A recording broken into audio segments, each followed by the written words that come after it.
Good morning, everybody. Lovely, cool morning today. Hope you're in for a good one.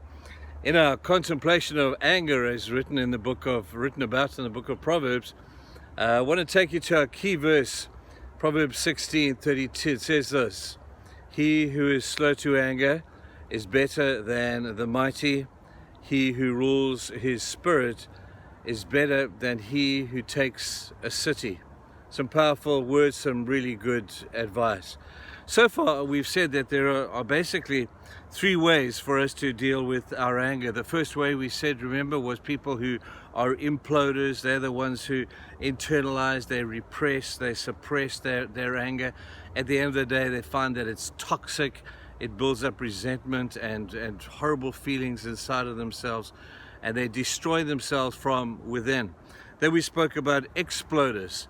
The people who we spoke about are people in Proverbs 29:11, talks about them being fools. It says a fool gives full vent to his anger.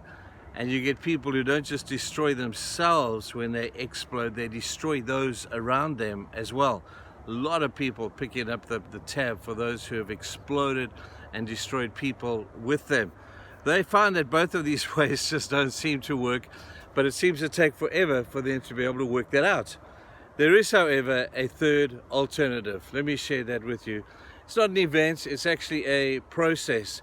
So for the next couple of days, I'd like to just take you through this process. The first aspect of this process is we have to acknowledge that we're angry. It's kind of going against those that are imploders, they'll just deny it, they'll pretend that they're not. We have to acknowledge our anger. Now, you can't fix, we know this, that which you don't acknowledge. And so we see people who need to look at their own body language sometimes. People who sit with clenched fists and growled up faces, and people who won't make eye contact with people who have offended them. And your body language gives you away. That distant look, that away look, that 45-degree angle look somewhere else is a giveaway of the anger that you may feel at any particular time. So you're going to look for the signs. The second thing you've got to look for is you've got to remind yourself at the point of a choice what you're going to do, because anger at the end of the day is actually a choice. Everything in life is a choice.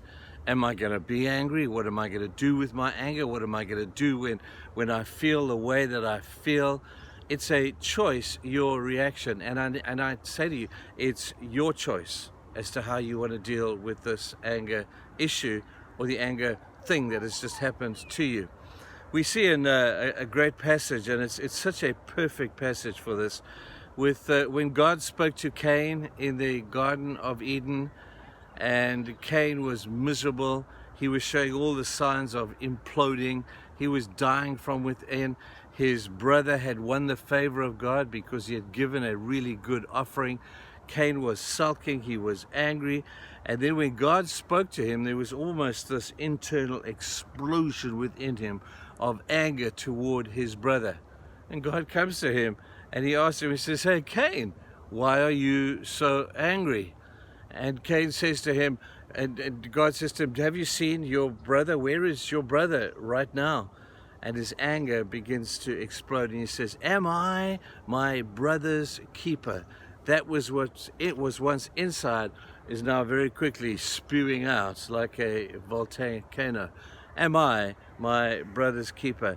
And God says to Cain, just before his explosion, he says to him, "Cain, there is sin lurking at your door.